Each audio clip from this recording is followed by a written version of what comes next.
Good morning, everyone. Today we are beginning to go through the words of the Iggeres HaRamban, the famous letter that the Ramban wrote to his son, which are the moral teachings in which he wanted to give over to his son, that he should be able to guide himself through life in the service of Hashem, in the performance of mitzvahs, and the perfection of his midos, of his character traits.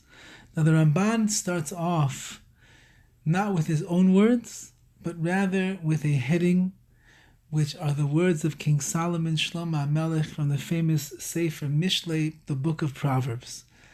And he starts with this one verse, and this verse will be the thrust that catapults the direction of this work. Shma bini musar avicha.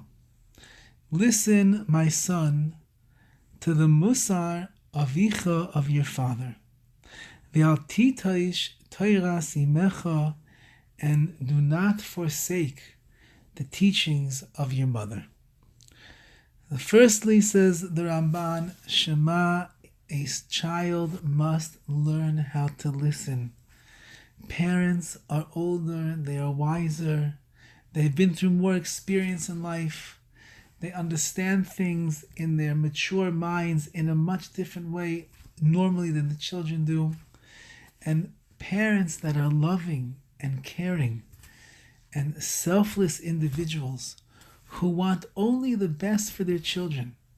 So when they speak or when they advise or even when they give consequence or punishment, Shema bini, my child, listen carefully to what your parents are saying, because inside those words or those actions, there is so much love and care and concern and understanding.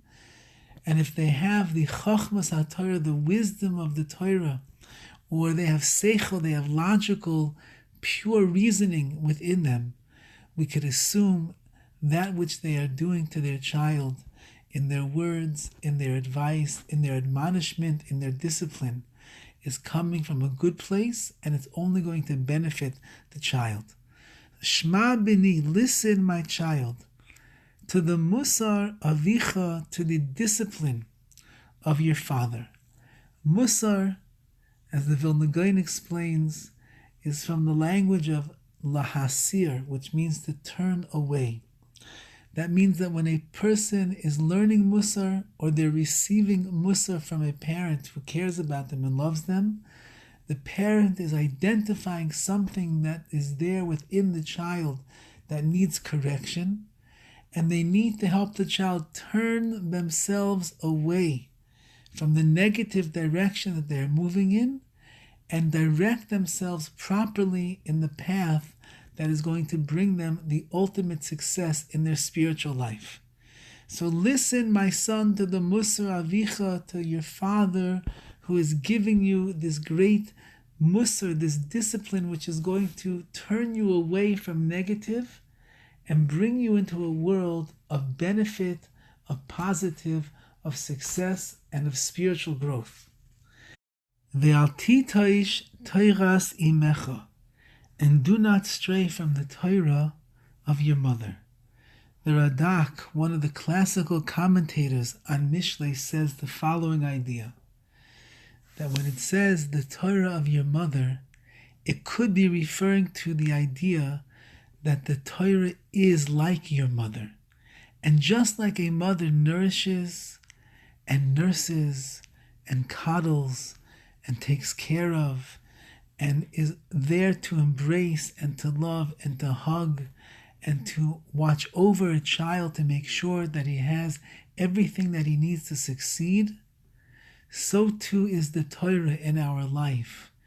It is the mother that gives us sustenance, that will nurse us, that will take care of us, that will watch over us, that will give us the greatest amount of self-confidence and self-worth for who we are on the inside.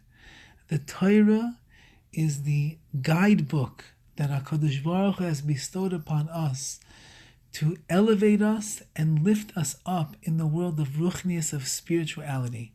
And that's what takes care of us here in this world. So in the beginning of his letter, the Ramban writes two ideas. Life is filled with the opportunity of Musar, which means to turn away from the things that are negative and going to lead us in the wrong direction, and redirect our focus and our energies into the right direction in order that we should elevate ourselves into spiritual worlds which will bring us closer to Hashem. And secondly, it cannot be done without the Torah's imecha. And just like your mother gives you life and takes care of you and nurses you and makes sure that all is good, so too the Torah does the same for a person. It takes care of us, it builds us up, it sweetens our life, and it is always there for us any time of the day. May we be privileged and zeiche as we begin to go through these holy words of the Ramban, to allow the words of Musar to penetrate our hearts and the words of Torah to lift up our neshamas, so that we too can be successful in the world of Avodas Hashem, in the service of God. From everybody here at Makor Chaim, wishing you a wonderful day.